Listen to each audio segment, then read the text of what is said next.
One fan base, one city, one team brings us all together. The Cleveland Browns. If you're a Browns fan, this podcast is for you. Welcome to Down with the Browns. And welcome back to another episode of Down with the Browns. I'm here with our co-host, Disturbed Marine Dave, and Jake from Stat Farm. I said Jack. And I've known you all my life.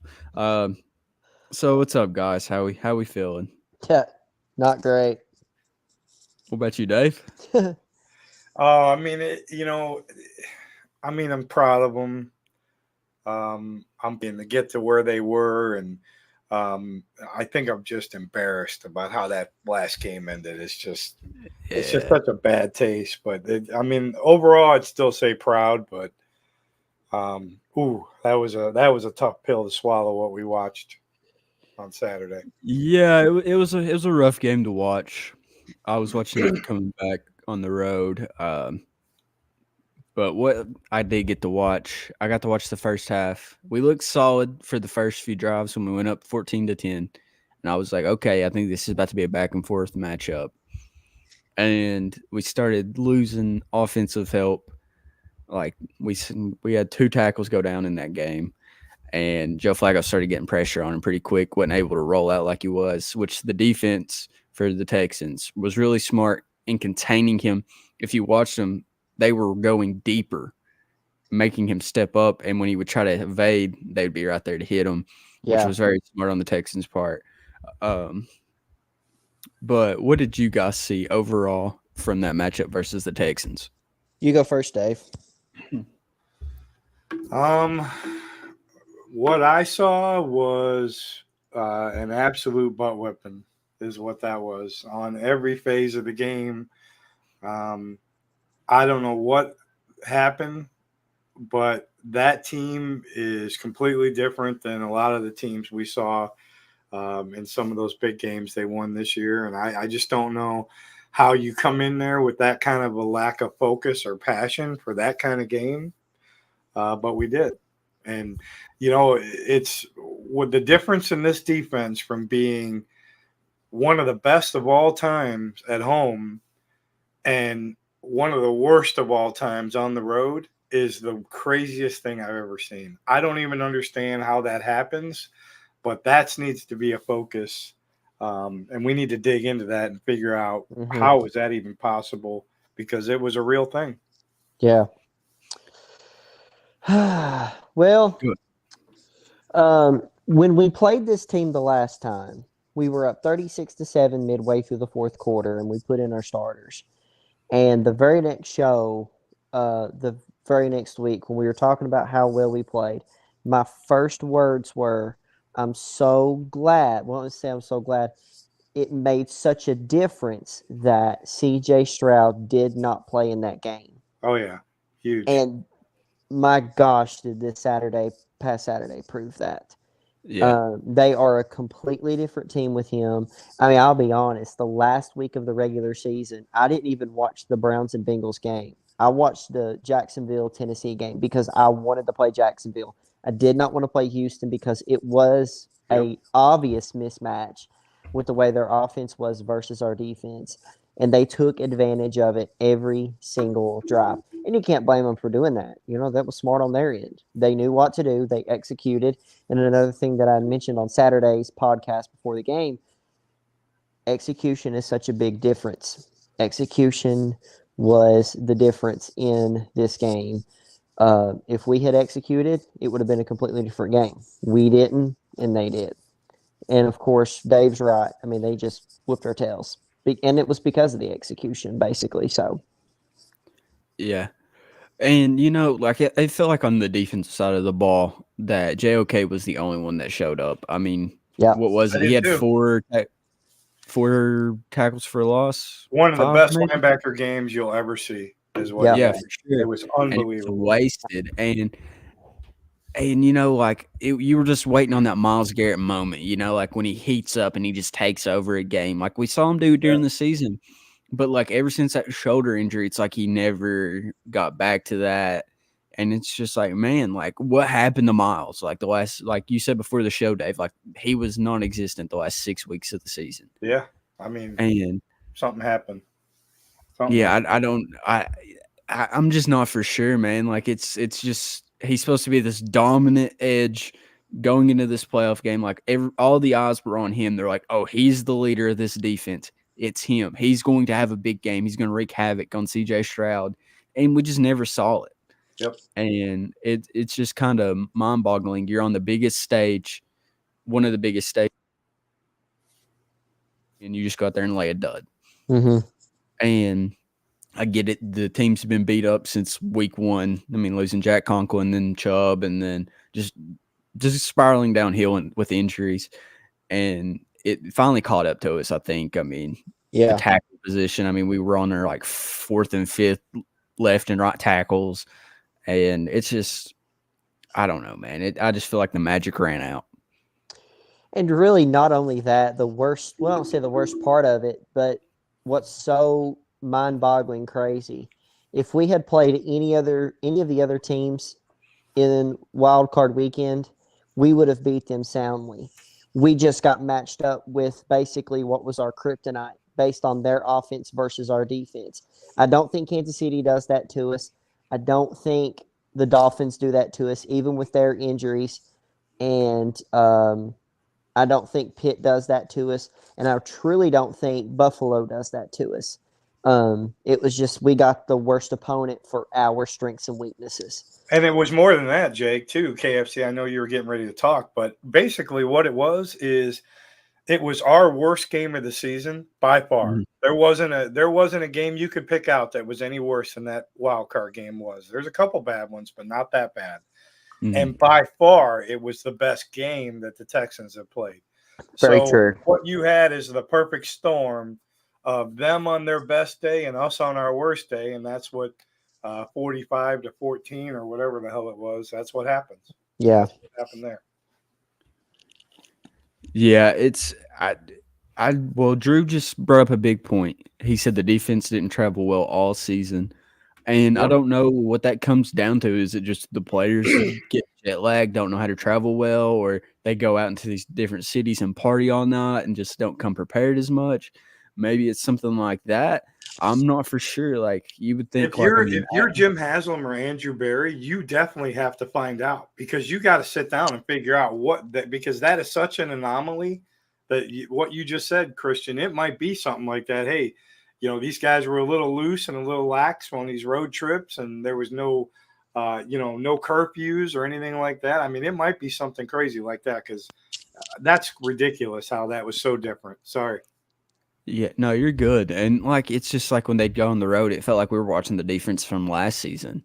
And then at home, it was just like the greatest defense ever. It's like you go on Madden and put it on rookie, and they're just dominating everybody. Like it's just crazy, like how drastic that home field advantage was for the Browns defense this year.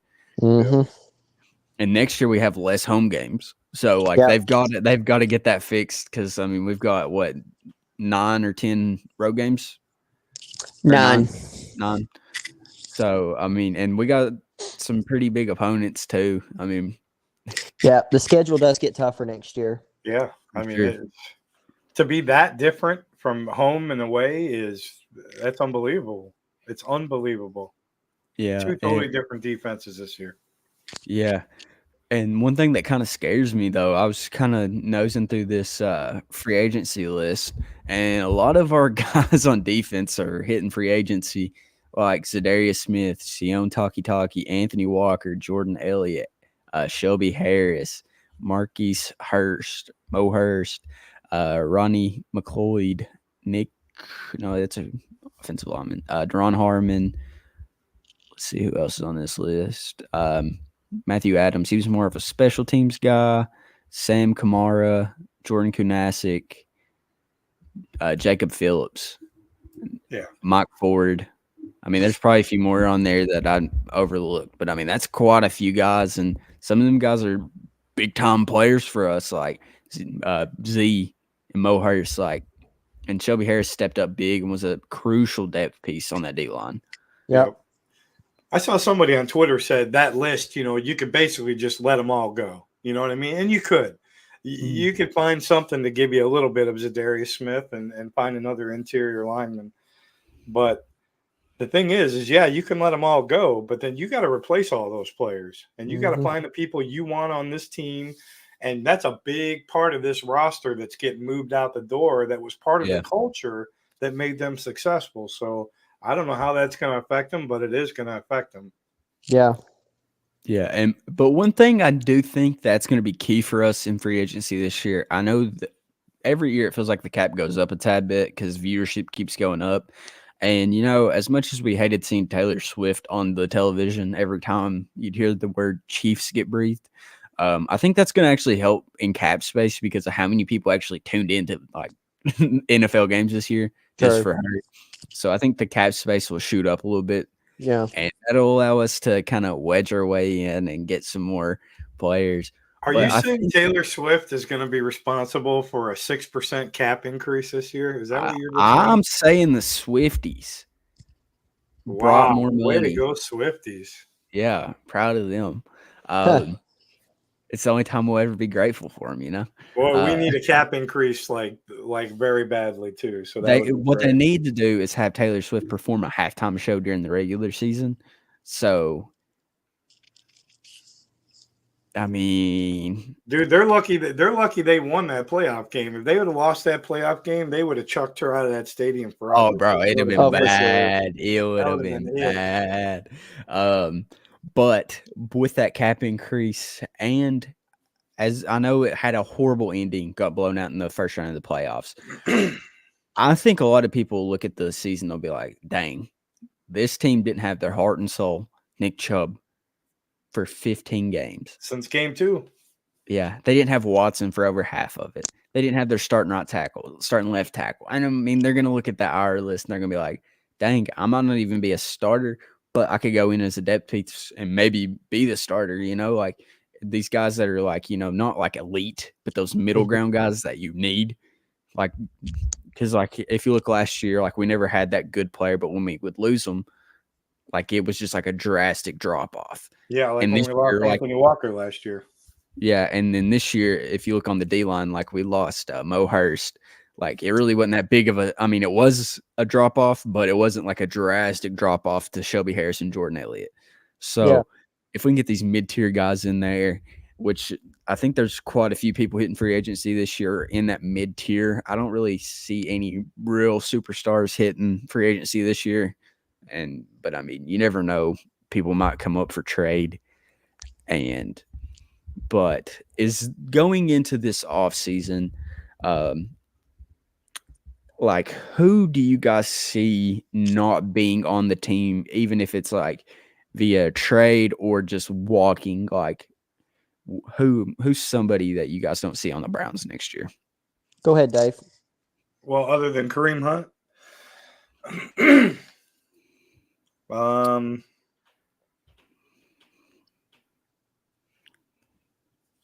that's a great question. I would probably say the one that I would for sure say that probably would be Kareem Hunt, I would think. But I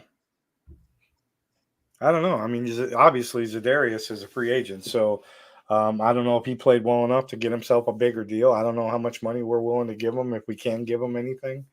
But I'll say Kareem Hunt. I haven't really thought about it that much yet, but yeah, there's probably going to be a few. What about you, Jake? Kareem Hunt's the obvious one as of right now, the one that people are talking about. I would not be a bit shocked to see Conklin gone, Jack Conklin. Yeah, Jones taking over for him. With what he's done. Now, there is a potential if they want to keep him in the sense that they move DeJuan Jones to left tackle and get rid of Jedrick Wills. So I see one of the two linemen leaving next year, whether it's Wills or Conklin. There's a lot of speculation about Bitonio, whether he's not going to be on the team or whatever. I see Bitonio staying because it's Cleveland. He's got that Joe Thomas reputation now. I see him staying. I see Taylor staying, of course, and believe it or not, I'd see Posick staying. But one of those two tackles, I feel like, is gone. It could be Conklin, it could be Wills. Um, my personal opinion would probably be Wills, but I think where he's younger, they would probably maybe want to keep him and get rid of Conklin since he's older. But if it's Wills, I'm not going to be mad if he's gone because DeJuan Yeah. Jones would play that left tackle spot so much better. Yeah, which Drew brought up a good point. The dead cap on the Jack Conklin contract right now is kind of crazy, which you just re-signed him to a 4-year extension. I think he's back next year as as injury prone as he is. I think he'll be back next year either. I could see him actually maybe going over to the left side of the line. I could see him doing that. All pro guy, just seeing how it is. He might test it, and then if it doesn't work, then try DeJuan Jones or maybe even get another guy in there. Yeah. But I would love to see DeJuan Jones starting at right tackle next year. He was dominant. It really played well against TJ Watt. Yeah, he's earned it. Yeah. Sure. He's definitely earned it. If you truly think about it, with Conklin being so injury prone, it would make more sense for Jed Wills to be gone than Conklin because of the contract he did just sign. So that is true. So I guess I'll change mine to Wills for the time being. Yeah, which Wills he's 20, I believe he's 25, maybe 26 now. There'll be some team that'll be like, hey, we need a left tackle because that is a hard position to fill. For most teams, they'll be like, he's done decent. The Browns they've had one of the best offensive lines the last 5 years in football. So it'll be interesting to see if they actually do trade him because that was one of Andrew Berry's first picks that he met as the GM. But one guy I think that could be gone this offseason, kind of a shocker. I've seen some people talk about it, but I could see us dealing Greg Newsome not because of just like how he played in that playoff game, but also he is due for a contract, not this offseason, but next. So the 5th-year option will be applied if they pick it up this year, and then next year will be the year that they have to re-sign him. So I could see us trading Greg Newsome, getting some picks for possibly down the road, or maybe even a potential wide receiver because we are lacking some wide receivers outside of Amari Cooper, pending on if the Browns keep Amari Cooper, because I think if they cut him, they open up $15 million in cap next season. Yep. There's some dead money laying around on a bunch of different players. They got to choose wisely for sure. Yeah. Hey, Jesse brought up a good point on there too about flipping Jed and DeJuan Jones. Just move DeJuan Jones to left tackle and move Jed back to his natural right tackle. Yeah, I've mentioned that. I mentioned that last year before we actually extended Jack Conklin and picked DeJuan Jones. I mentioned that a few times last year because it just feels like he's never got his footing right. Yeah. At the left tackle position. I mean, he's pretty good at the run. It's just the pass block. He's not that good. So. But. Yeah, there's just no effort. I mean, I don't care where you put him. There's still no effort. So if there's no effort at left tackle, there's not going to be any effort at right tackle. Yeah. Which I feel like right before he got hurt, I feel like he was playing a lot better. Like probably some of the best football we saw him play. Like those last 4 weeks that he played, like I feel like those were like some of the best games that he's played. He still rubs off on me from last year. That's how bad his last year was. So yeah, his last year was pretty bad. It's just one of them guys that like you don't know if he's actually good in the locker room. I feel like guys like him, but I'm not for sure. Like he's like a fan favorite in the locker room. Yeah, we need to ask Noah that. Yeah, for sure. We'll get him back on soon. But it's just like inconsistent play and just not being able to stay healthy, because I feel like that's been our biggest issue with the tackles the past few years. It's like Conklin will get he'll be just killing it, like just blocking out of his mind, and he'll be like, man, it's so good to have Conklin over there on that right side. And then he'll go down. Like, has he played a full season for the Browns yet? I don't think he has. No. Okay, I don't think Jed's played a full season either. Like, I think he I'm played a not full sure. season his Jet rookie might have got a full season. season in there. His rookie year. His rookie His year. rookie season, I think he He's- did. And Yeah, that ever was just since by his- far his best season. Yeah, which his second year he got hurt pretty early in the year, and it felt like he just kept trying to play through an ankle injury, which is really tough as an offensive lineman. Yeah. And it's just he's not been able to stay on the field either. Mm-hmm. But on defense, which guy are you like? If he walks, you're going to be devastated. Like I know there's some bigger names on the defensive side of the ball than there are the offensive side of the ball and free agent for the Browns. So who's that one guy? I can go first. If there's one guy that would probably devastate me leaving, that would probably be Zadarius. I felt like he was a needed companion for Garrett, even though Garrett didn't have much productivity at the end of the year. I think Zadarius has been the best, if you will, compadre to Garrett. You know, we tried to find that in Olivier Vernon. He wasn't the guy. We tried Jadeveon Clowney. He wasn't the guy. And I think Zadarius Smith has been the best help for him. So I think, crucial to Cleveland's defense. I think he's one of the more important free agents that we need to re-sign moving forward if we're going to make the jump going to divisional round, AFC Championship, potentially Super Bowl. So as far as the defensive end, he's the one I really want to keep as far as that list of free agents goes. Yeah. What about you, Dave? Man, I mean, we kind of extended some of the people that I was really worried about, which is the Delpit situation. What's JOK's contract status right now? I'm not for sure. I know they got him under contract for one more year. I'd say they're trying to work out an extension. Yeah, I would hope so. I mean, that's probably the biggest piece I think they would need to focus on right now. I mean, JOK, 20 tackles for loss, and he played inside on that linebacking core a lot. And a lot of those tackles for loss were from the inside. I mean, you want to talk about just domination. I mean, he had more tackles for loss than TJ Watt, Micah Parsons, Myles Garrett, Aaron Donald, Nick Bosa. You know, I mean, he had more tackles for loss than some of the monsters of tackles for loss in this league from the linebacker position. I just think he probably had the biggest impact on the team for the entire year, and it's definitely got to be the number one. But to answer your question, I don't know yet, to be honest with you. I haven't really looked at it. I just know there was a laundry list of potential free agents that needed to be looked through, and Zadarius is at the top of it, so I probably would agree with Jake. What about you, Christian? I'm going to go Mo Hurst. I think his presence on the inside and is just coming into the league party because, I mean, it's been a few years since he's played. Like, I mean, it was a big risk taking him. And, I mean, he showed out. Like, he balled when he was out there on the field. And he's a good run stopper, could get in, put pressure on the quarterback from the D tackle position. And just really stood out to me this year. And it was just awesome seeing that sack celebration when he just come up and just rub his belly. Yeah, the belly.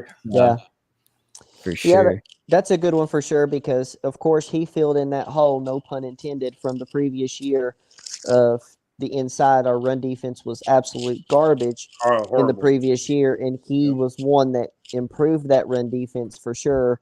So that's a good one. And to add another one on, if we do end up losing Talkie, that one will kind of sting on the emotional side because he was with us, of course, in the Pittsburgh playoff game. He got a pick in that game, and he has showed up in a lot of very crucial moments over the last few years. So if he were to leave, that would kind of hurt. I mean, it wouldn't like affect us long term, but of course, Cleveland has become near and dear to him. So add him on. Yeah, that would be tough because like we are kind of thin at the linebacker position. If like everybody leaves on that free agency thing, because like the only real linebacker I can think of is JOK. Because I mean, Jacob Phillips, I feel like we haven't saw him play much at all. Like no, but I think you know, the more I've thought about it, I know this is kind of a change of subject here. But you know, I did mention earlier about the Greg Newsome trade, possibly. and I was thinking about it even more. I feel like Andrew Berry always hits on his corners that he picks.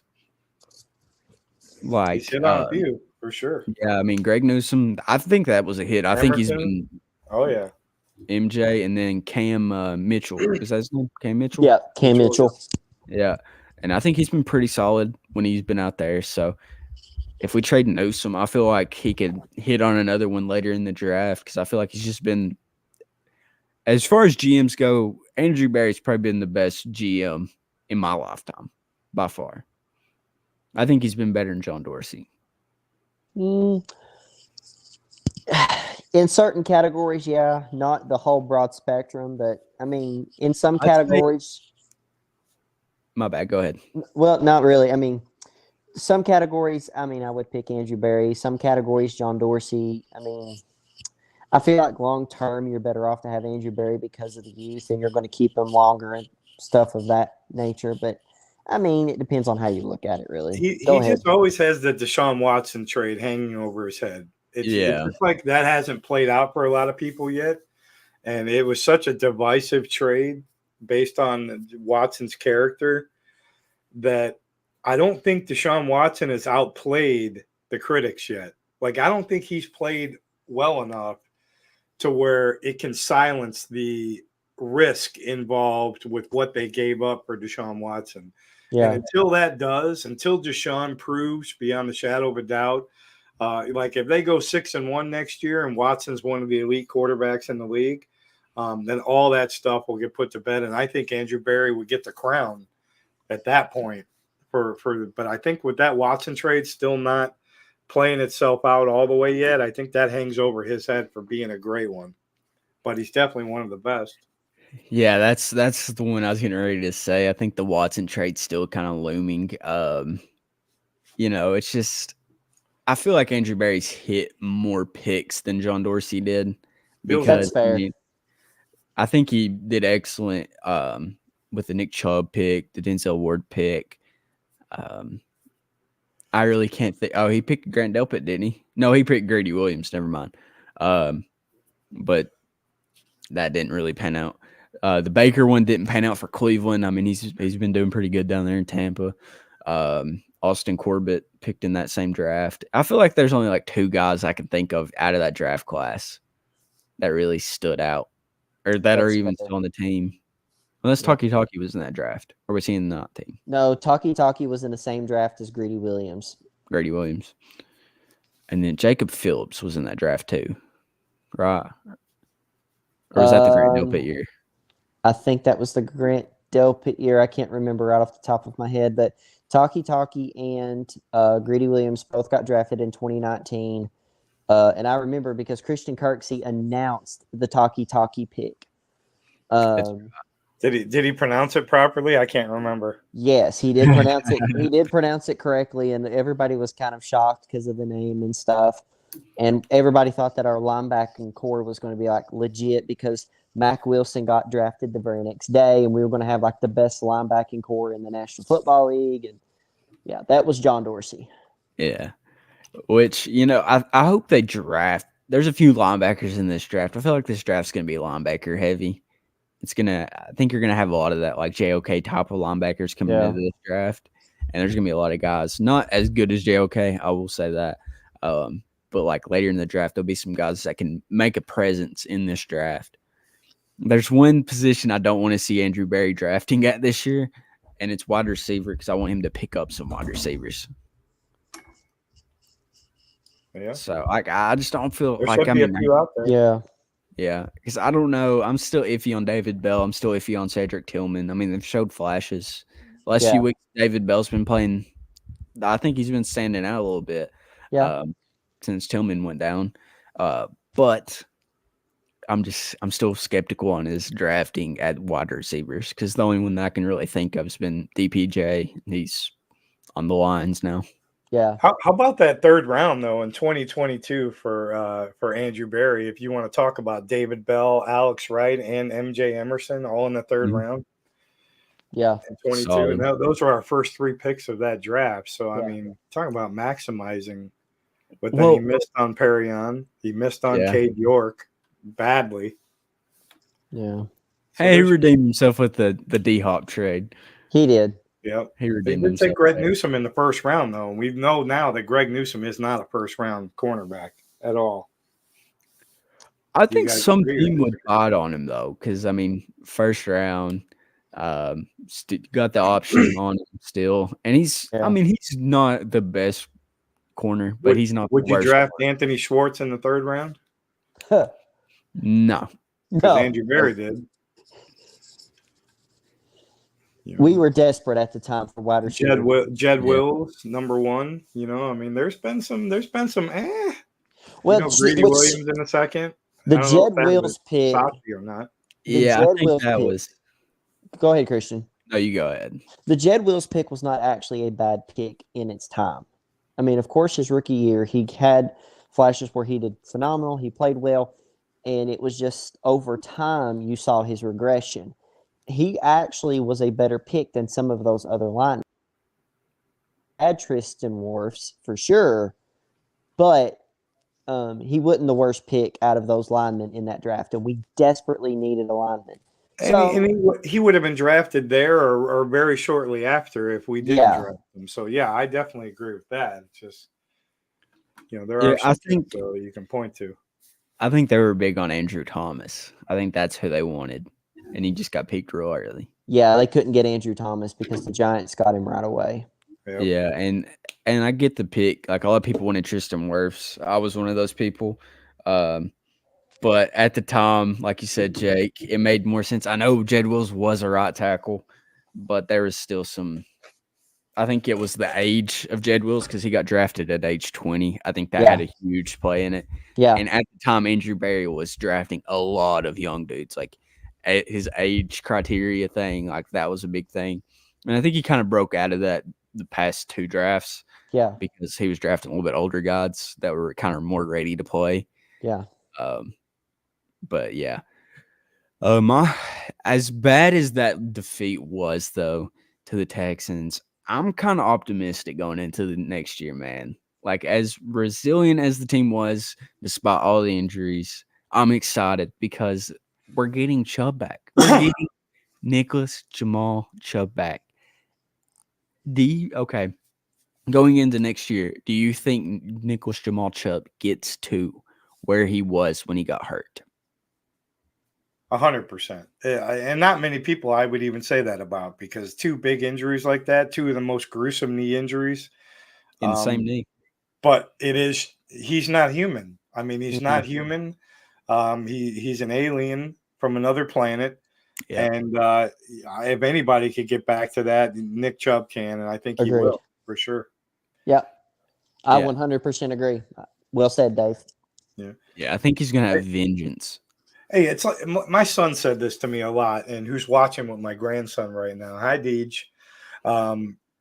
But he said to me, hey, if we were healthy at the end of this season, think about this. The Browns would be probably a favorite to run through the playoffs. If we were healthy with Deshaun, with Nick Chubb, with both of our tackles, think about that roster and that team. We would have to be looked upon as a team that could challenge for the Super Bowl. So we're just decimated. Yeah. Yeah, and it's just like the wife got sucked out of the locker room. Not as bad. Like, I mean, it got sucked out pretty hard when Nick Chubb went down. Yeah. But like Watson went down, it felt like everybody lost hope in like the fan base wise. Yeah. And then Joe Flacco comes in, breath of fresh air. That's it. That was the only reason we got to the playoffs. Yeah, and props to Flacco. Happy late birthday to Joe Flack. Hate how it ended, but we're always going to talk about that run. We're going to talk about that Joe Flacco. 6 games, the 6 games of 2023. This will always forever. Well, not forever. Hopefully, not forever. But right now, this is known as my favorite regular season as a Browns fan in the expansion era. This to me was more fun than the playoff year in the regular season. This was more fun than Derek Anderson's breakout year. As far as any regular season, this is by far my favorite one. So it's a one that we're going to remember and we can't be mad about. Yeah, for sure. And shout out to What's Up 216 podcast for the sweet hoodie. Appreciate you guys. Thank you guys very much. Nice. Well done. Yeah. But yeah, like you said, Jake, it's gonna be a memorable season. I enjoyed it. I mean, I hate how it ended. I've said that a few times today. I feel like I'm repeating myself there. But I'm gonna remember the season because this is honestly the second time I've got to see the Browns play a playoff game that I remember. Because the 2000 was it 2 or 2001? 2007. I think they What went now? to What we're talking They about? make I'm it sorry. playoffs. Oh, 2003. 2003. See, I'm I pretty was sure it 3 was years old. 2003. It wasn't I don't 07 with Kelly Holcomb? No, No, no. Oh. 07 was when we should have made the playoffs and then played Oh, the that was, Bengals. yeah. We should have beat the Bengals, but the winds were so fast and hard that we couldn't even throw the ball 5 feet without it hitting somebody in the face. Yeah. Yeah. I was 3, so I don't remember any of that. So this is the second time I've got to see him play in the playoffs. I know it's sad to say Playoffs? that. The playoffs. Playoffs? Uh, You talking about playoffs? You never seen Jim Moore? Sorry. That's that's what a Jim Moore play.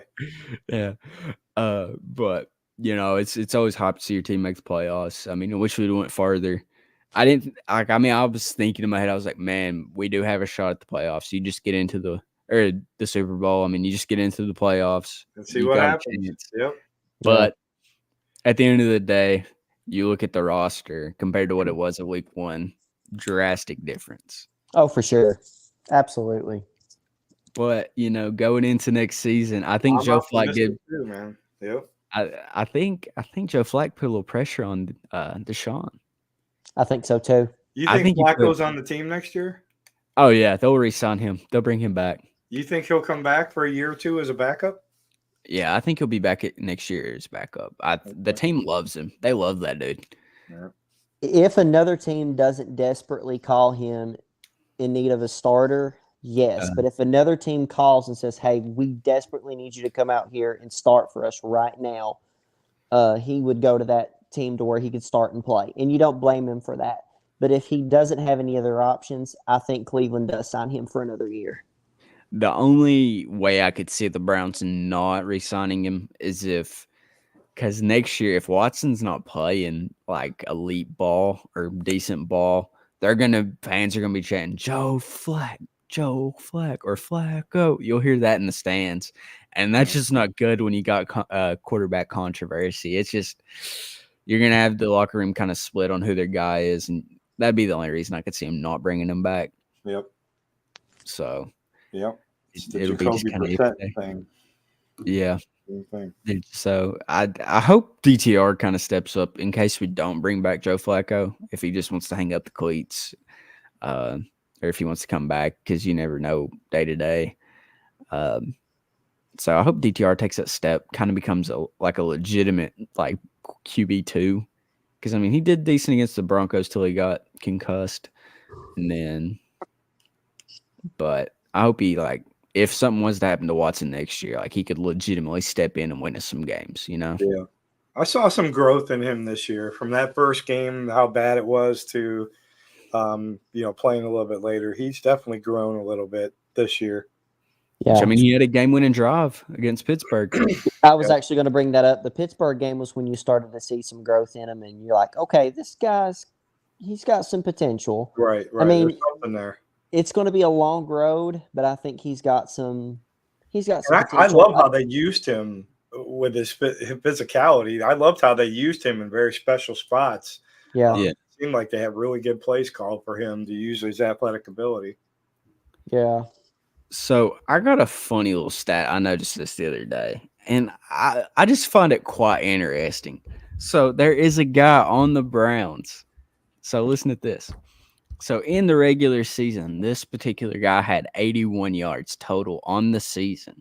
In the playoff game, he had 65 yards. Do you know who that guy was? Go ahead, 85 Dave. total yards? No, 81 total and had 65 in the playoff game.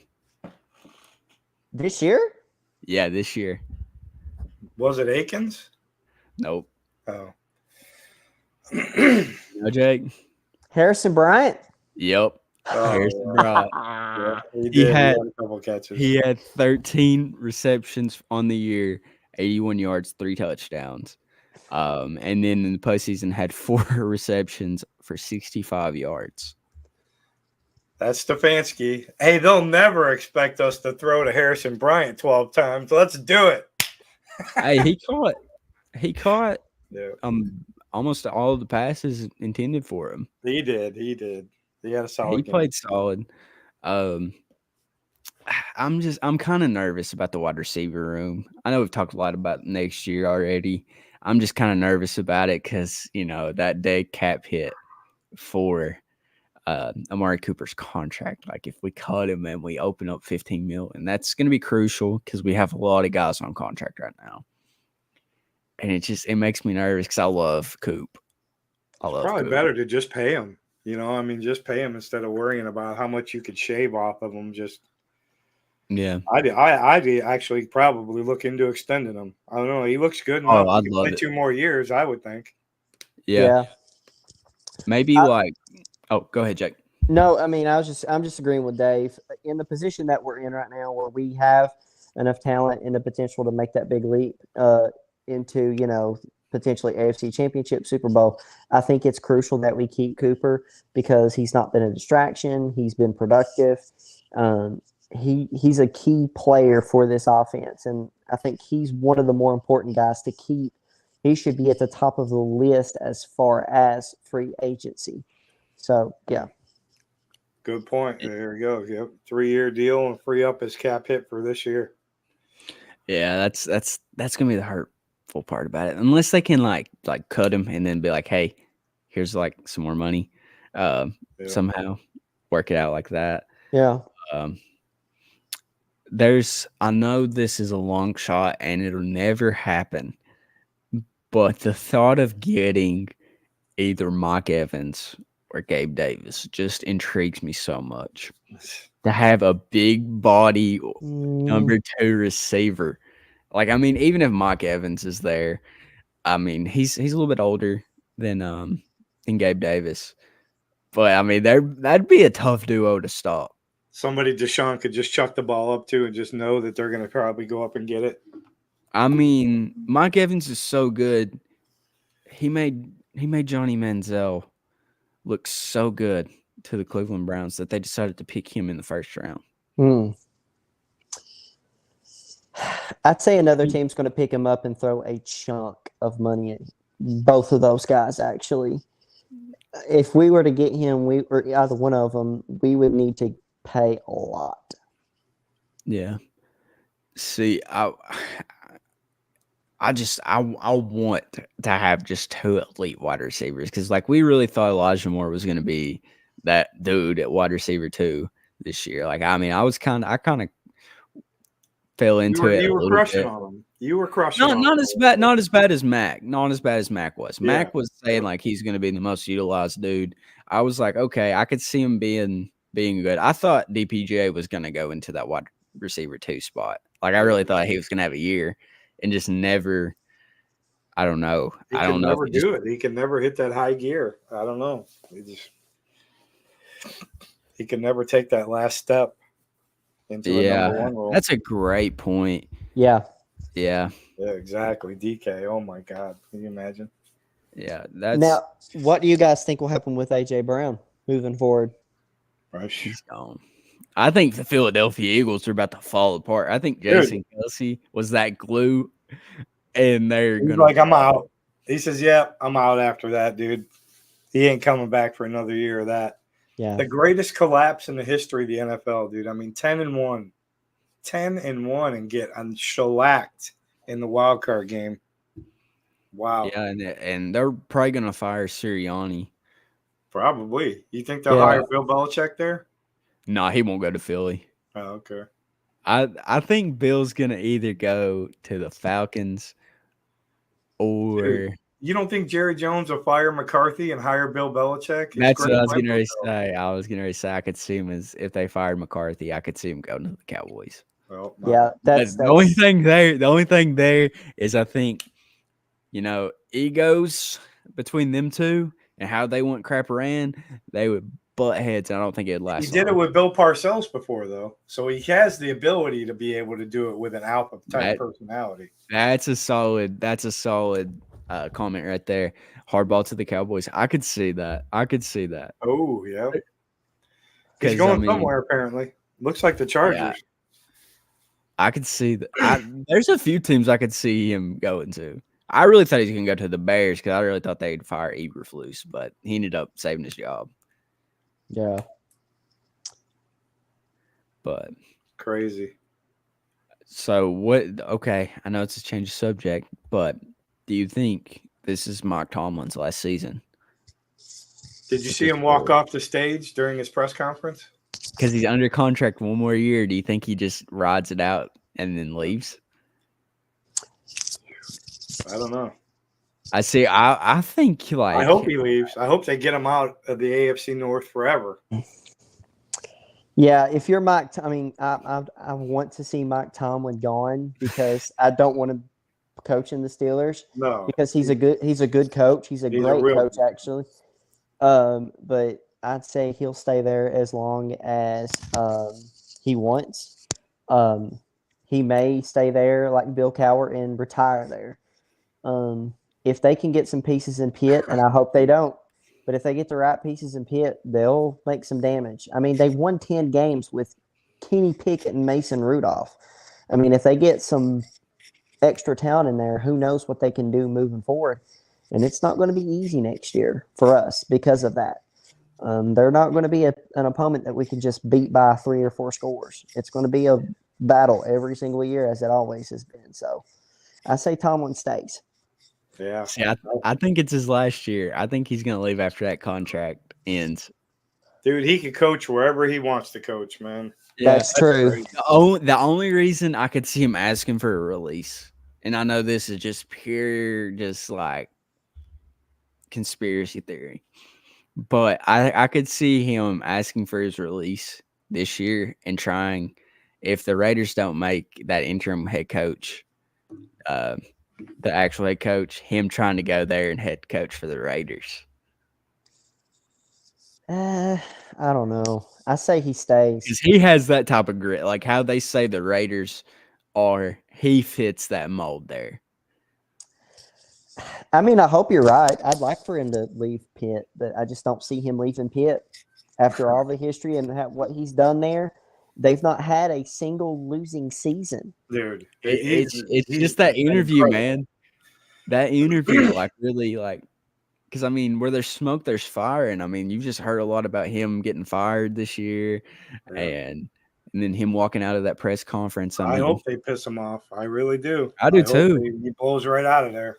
Same. I mean, truly, I hope you guys are right.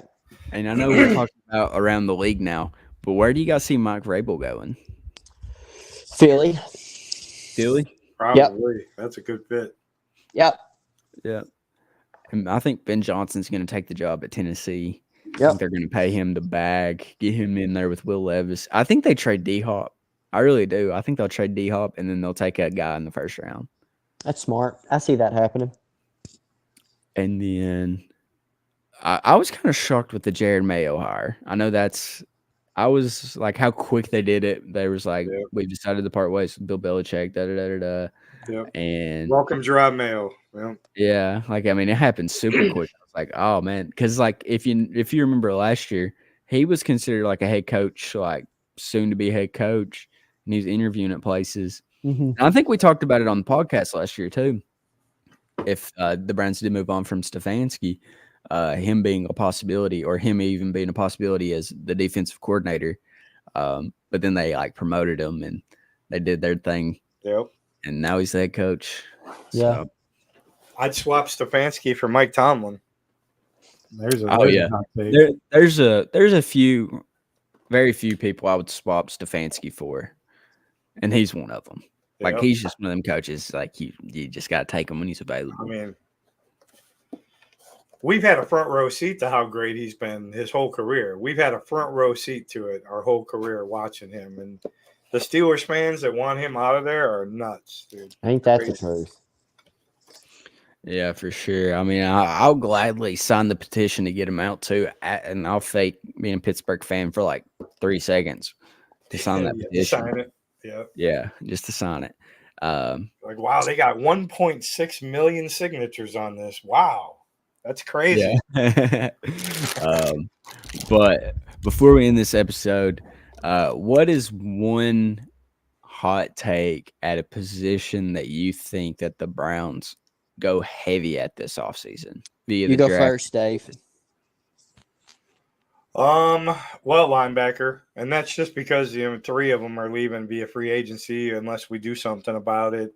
I think linebacker's probably the position that they look at the most. I don't know that it was our biggest problem as to why our defense has struggled, but it'd probably be the position they'll go after the most. That's my pick, linebacker. Linebacker is the obvious one, I feel like. I think that's when you're going to see us engage in pretty big. Don't be shocked if we go after a running back in the draft. I know a lot of people are talking Blake Corum. Oh, Blake Corum, please. Yeah, that's one I'm hoping to get as well. I'm pushing the agenda on the Blake Corum train. Could you imagine? Sorry to interrupt, Jake. Go ahead. Could you imagine that duo? Nick Chubb and Blake Corum. Could you imagine that? Because Nick Chubb could be your like a majority down back, and then in those passing situations, you throw Corum out there, and dude, he can even run. Like he's a little bit smaller. He's shifty, man. So he can do his thing. Yeah. Go back to what you were saying, Jake. Sorry to interrupt. Honestly, you capped it real well there. The only thing that I was going to add is we are not in a position for the 2024 draft. We are not in a position where we desperately have to get this guy, that guy, blah blah blah blah blah. How many years have we been in this part of the offseason freaking out like we have to get a quarterback, we have to get a wide receiver, we have to get a safety or whatever. We're finally not in that position with the players that we do have. Mm-hmm. If we can adjust on the free agency side, we may not even have to pick a lot of players in the 2024 draft at all, and we can just enjoy ourselves. But Blake Corum is my pick as well. Yeah, I think we go heavy after wide receivers this year. I think we retool the whole room outside of maybe Amari Cooper if we decide to keep him, which I really hope we do. I think we'll keep him, Elijah Moore. Depending on how David Bell goes, I think we keep Tillman. But, I mean, the other guys, I think they're all gone. Like Marquise Goodwin, I think he's gone. Jakeem Grant, I mean, he really never played for the Browns anyways. I think he's gone.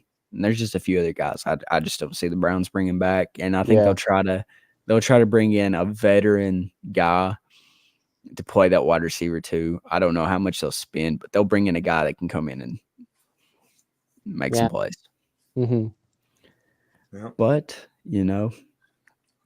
lots to be excited about next year. Yeah, and for sure. As we always say, there's always next year. There's always next year. Yep. Yeah. And as always, go Browns. Go Browns.